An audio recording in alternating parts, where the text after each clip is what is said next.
Hi everyone, welcome back to my channel. If you're new here, please like and subscribe. That'd really help me out. Oh, hi mama. Hi everyone, welcome back to my channel. If you're new here, please like and subscribe. That'd really help me out. I feel so cringy saying that, so apologies.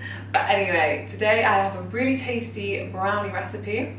Now this one is actually a recipe from Lucy Watson's Feed Me Vegan book. Now please stop before you switch off because I said vegan. Like, trust me, I know there's a bit of a stigma with vegan food tasting like cardboard and just the desserts aren't the same. This one is actually really nice and I've adapted it ever so slightly, and yeah, I think you should try it out. So without further ado, let's get baking.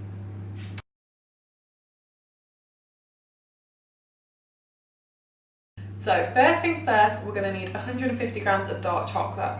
I'm pretty sure it's over 80% that makes it vegan. So I'm just gonna, oh my god, try and break it up as well if you can. I'm so weak.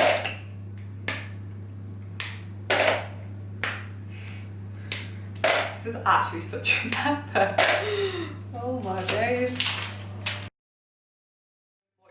But I'm gonna go with it. Okay, so once you've got your chocolate, we are then going to add butter. Now use vegan butter. I just get this one, vegan spreadable, and I'll be honest with you, I honestly cannot tell the difference between this and normal butter. It tastes the exact same. So we need 80 grams of vegan butter. The scales are just big.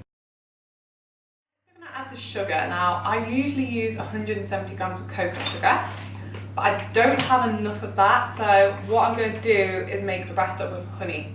So either do 170 grams of coconut sugar or do 170 mils of honey. I think that's about right. Yeah, that won't be, I was just checking, like 170 mils sounded quite a lot then, and I don't want it to be overboard, so I'm just going to do the honey and sugar.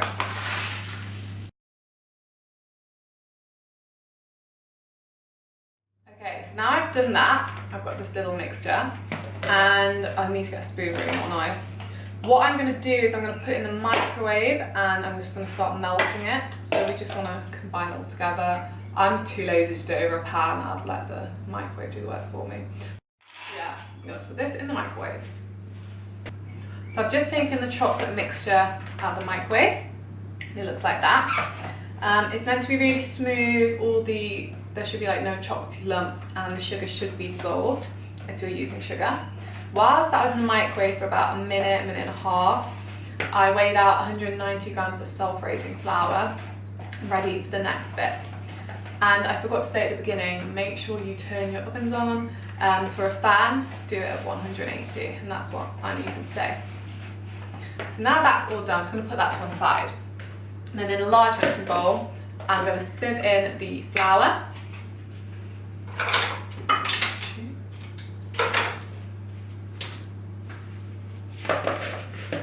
Really good sieve this is.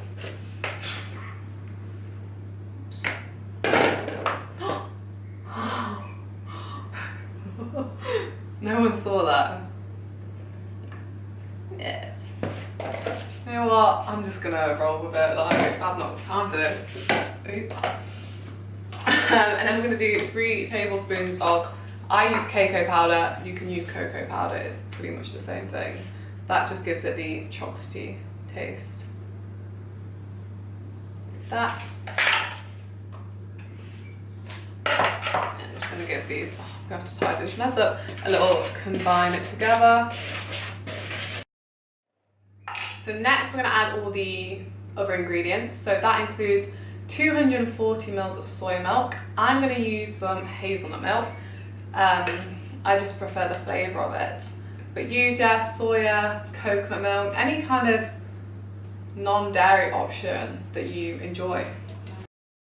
So I'm going to add the milk to the flour. Like that. I've made such a mess. Oh my gosh. This is embarrassing. Then I'm going to add some vanilla essence. I'm going to add a teaspoon. I left my proper little measuring spoons at the other end of the house, but I don't know what's wrong with me today. I'm being so lazy. I could just go get them, but oh well, just risk it. A pinch of salt. This one isn't even open. Oh my gosh.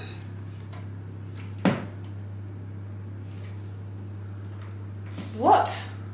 This is impossible. Oh my God. That's a pinch. Okay.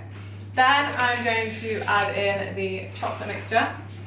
So just make sure that's all nice and stirred.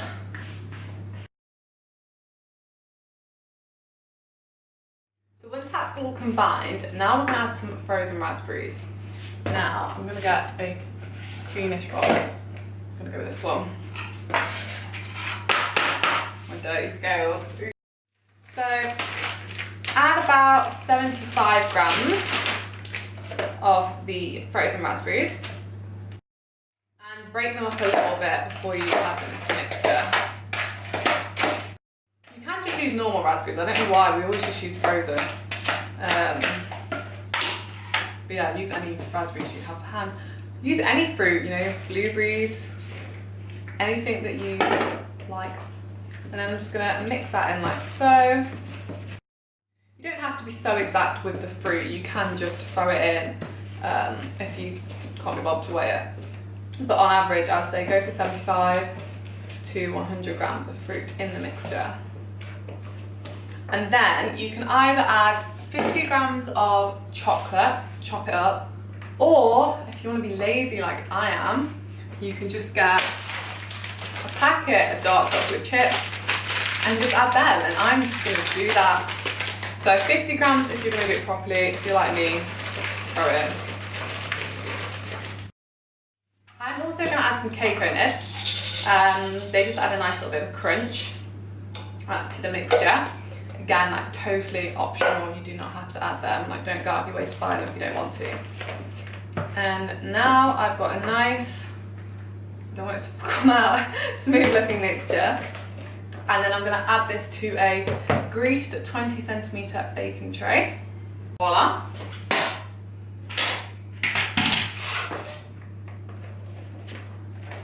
So I'm going to pour this into the baking tray. That's the only downside to this one. I'm using a lot of bowls, it's a bit of a waste. Now for the top, you can put pistachios on, you can put flaked almonds. What I'm going to do is add the rest of the raspberries. So I'm going to weigh out another, well, I'll try and weigh out, my scale wanting to work. Perfect. Another 75 grams at the top.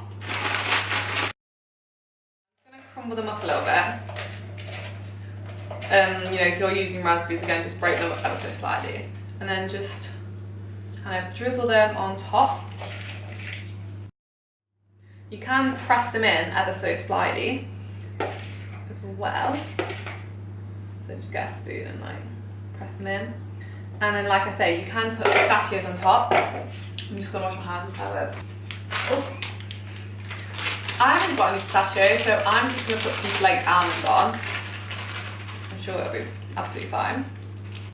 I'm gonna add it, well, I'm gonna put it in the oven for about 20 minutes. I'm gonna check on it and I will see what we're left with. So I'll show you what it looks like.